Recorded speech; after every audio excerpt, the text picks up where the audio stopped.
Italian Wine Podcast. Chin Chin with Italian wine people.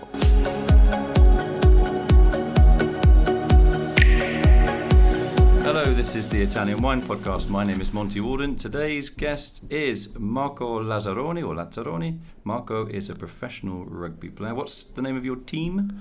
Benetton Rugby. Where is Benetton Rugby? In Treviso? Yeah, Treviso is a little city near Venice. Famous for what wine? Famous for Merlot and red kind of wines. Red wines, okay.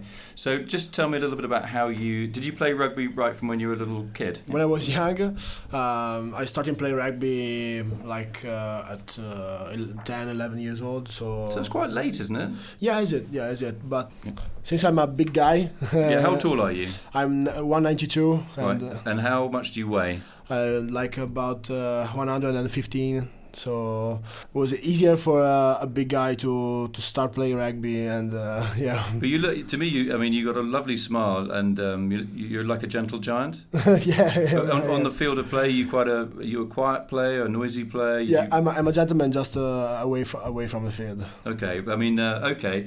So, in which position do you play for the team? I play locks and loose forward. So, what does that mean? The one that have to be stronger, but also have to be quick and fast to defend. So. It's quite a good zone to play rugby. That's very funny. So how many days a week do you have to train? All the week, because you have to be professional in the pitch and away, because you have to eat clean and have a good sleep. So it's a 360 work, no?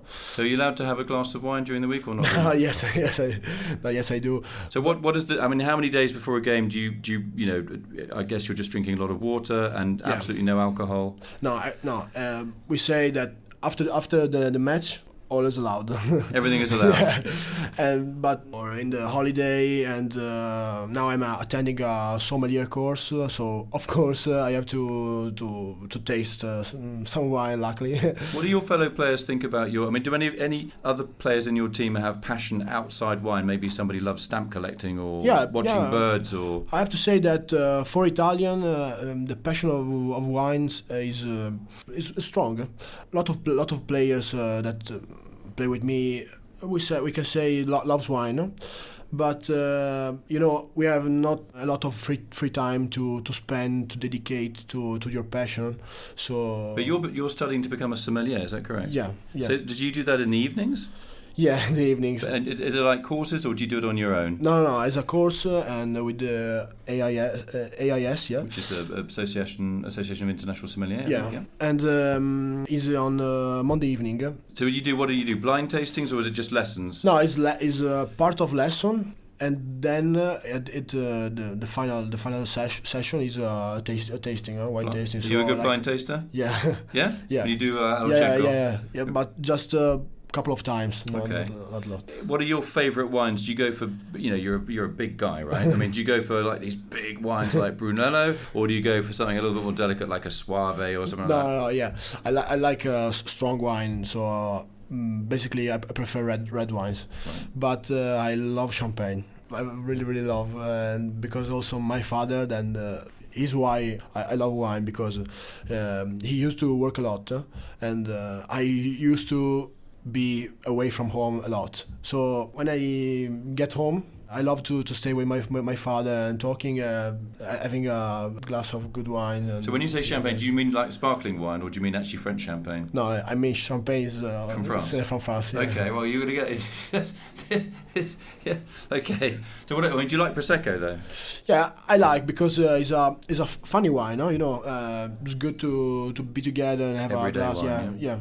But if I have to eat something really special, or to be quiet, relaxing, chilling, I prefer having something a bit special, a bit strong. Do you have like wine tasting evenings with your team members and maybe like medical staff or the people involved in the rugby club? Do you get together and do you like organise events? Actually, we organize something once in a month, or where we have some free time to spend. because I know a sommelier and that owns an enoteca, so Which is a wine shop? Yeah, wine shop. In Treviso? In Treviso, yeah. And what's it called? It's called Tony del Spin. So that Tony Giuspin? Tony del Spin. Okay, and is it in the centre of Treviso? Yeah, is it very well known? Yeah. So is this enoteca? Is he what kind of wine is he into? Is it natural wine or sparkling wines, or what does he do? No, it's everything. Yeah, everything. Yeah. And but some really rare wine, so something like a Krug and 88, so something very very special. And we organized something with my teammate who loves most wine, and we organized a tasting and a dinner with special wine. So that's really cool. Okay, so what's your favourite? Obviously, you talked about. Obviously, you're an athlete, and so you have to be very careful about what you eat and what you drink. What is your favourite Italian dish, piatto, with your favourite Italian wine? What is your absolute best pairing? Yeah, I really love Fiorentina. So that's okay. Yeah. That's T-bone steak. Yeah. This guy's sitting there. He's like a giant. It's not going to be a cupcake. His favourite food. So obviously, with a Fiorentina, you have to drink a Tuscany wine. So I love to drink Sassicaia or Tignanello or Cantina Antinori. Maybe is one of my favorite winery ever. And so you should come to Brini. I live in Montalcini. You should come down. We'll have a little tour. Yeah, I will. And because we obviously Fiorentina is it means the Florence in translation, which is a T-bone steak from the local Chianina cows, which are white coloured and have very nice pasture in the Chianina Valley. And the Fiorentina is a big dish, as Marco was saying. So it needs a big wine. So yeah, you should come down. We should do some. I will. Do some steak and at least 1 kilo of Fiorentina. Yeah, I'm not sure I can handle a kilo, mate. You could eat that for breakfast almost. So you're not going to stop your career though if you become a sommelier qualified. No. Rugby. The good things of rugby, I think, is that at the end of your career, you don't have enough money to stay at the seaside doing nothing, and this is lucky. It's not a bad thing. So I love to build my B plan in the same time, So be a sommelier for me is what I will do after my career, and what I'm building now is really really important for me because I sacrifice one evening.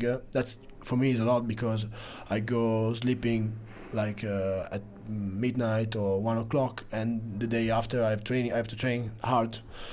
And so for me it's something that is worth, no? And so I'm very very glad about these things, and I'm very very glad about my parents' work that will give me another work when I will stop to play rugby. So yeah, it's funny. I mean, a lot of sportsmen and women after their career, they're a little bit lost. They don't know what to do because if you're a sports player, there's a team. There's like a medical team for you, a diet team for you, a fitness team for you, and it's like almost like an extra family. And then when you stop becoming a player, either maybe through injury or you just retire or you get sold, you're on your own. So the fact that you're only, how old are you? 22? Yeah, I'm 22. Yeah, I mean, that's incredible. You're really thinking ahead, aren't you? That must come from your parents, right? Your parents must be very down to earth people. Yeah. What did your parents do? My mom works in communication for a team that is an Italian company, and my dad is in society with medical stuff.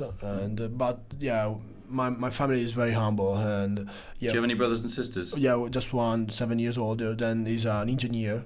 He's a chemical engineer, and is actually, I have to say, the genius of this investment of my parents' investment, because he made the paper with the major of the city where you're from. Yeah, sorry, where we were from. Actually, he's the genius of this plan. I hope we will work together in the future. So what's funny about you is if I saw you on the street and I was in a very old-fashioned mood, I think, hang on, he looks like a skinhead. He's got shaved head. He's got a massive tattoo on. I mean, your arm is thicker than my leg, right? Yeah, muscles. maybe. And I'm thinking, this is the guy I'm absolutely going to avoid because he's, if he's maybe in a bad mood and I say hello to him just to be friendly, he's going to. Yeah, but actually, but you are a gentle giant, yeah. Yeah, actually, I do boxing. Well, great. after I gave you all that build-up, and then you ruined it. No. So you do boxing or kickboxing? No, just boxing, because boxing is the the noble art. Yeah. noble art. So is that good for your reflex and your reaction time? That's why, because I like to extra work and to do something complementary at my sports. So I can stress out, but I can be better in some area, maybe. So you use that as a de-stress. Yeah. But on the field of play, are you a bad boy or are you a very well-behaved player? Do you get in trouble with the referee? No. The referee is like God. You can touch it. You can touch him. That's very different to football, because rugby is known for having far greater respect for the referee than soccer, than football. Yeah. You're much better. You're much more polite. Basically, one generalisation is that rugby, it looks like it's being played by animals, but it's actually being played by gentlemen. Yeah, exactly. Yeah, I'm a bad boy in the rules, so it's allowed. So. Okay, so, and in terms of, when you're on the field of play and there's like a pause in play, maybe somebody's injured or whatever, do you stand in the middle of the field like there are 30,000 people and you're thinking, I wonder what am I going to have tonight? Am I going to have a Bulgari? Am I going to have a Chianti Classico? Maybe that meat, am I going to baste it a little? Is that what you do, or is you absolutely focused on the game? No, I absolutely focused on it. Not once you think about, I don't believe you. I swear. Okay. Anyway, Marco Lazzaroni, thanks very much for coming in today. Professional rugby player who has already got his second career lined up as a sommelier. I'm sure you'll be a great success. You're a great communicator. You have a wonderful smile. You have a really joyous feel about you, which is great, because you need that in wine. We often take it so seriously, and I'm sure you're a very serious player. But you'd be a fun guy to have around in a restaurant if I was stuck for a food and wine matching. Thanks a lot for coming in. It's a pleasure and honor for me being here. So thank you. It's an honor for us as well. Yeah. Just going to check out your tattoos. Right? Yes. I also want here. Oh my God! You got one. He just took his bottom lip out. What does that say? Ambition. Yeah. Was that painful to get done? Yeah, it was painful. Yeah. But once you've done it, you've done it. Yeah. Do you have one on the upper lip as well? No. I was thinking about it, but what were you going to put there on the upper lip? Like what words? Maybe hero. I would like to write down my dad. But who is your hero? Your dad? No, yeah, because he starts from the bottom and sacrifice part of his life and to help you become a player. Yeah. Now is on the top and wasn't from the bottom, but is one man that is a hard worker, struggling for the work and for give all the stuff that the family needed or wants, because I'm lucky to be part of his family, so I love his hard working. I love and I think that I'm an hard worker. I would like to be an hard worker like him, and so that's why I'm so focused in life, in looking for a B plan. But that's not a B plan, but plan B. Yeah. And after career, and he gave me a lot of values, so I'm one person that inspire me every day. So Marco Lazzaroni, you are a gentle giant, a man with great sensibility and huge physical power. It's been a real pleasure talking to you, and you've opened the world of rugby to me. And it's true what they say about football players are often very incredibly wealthy and not particularly articulate. And I know you're a professional sports player, but you're not like a gazillionaire. And the fact that you're thinking of your next career and planning that out is very wise and very unusual. Thanks a lot. You're a man that thinks ahead. You have to come see a game, yeah. Thanks a lot. Super guy, yeah. Thank you very much. A real discovery. Cool. Excellent. Brilliant. Good lad. Follow Italian Wine Podcast on Facebook and Instagram.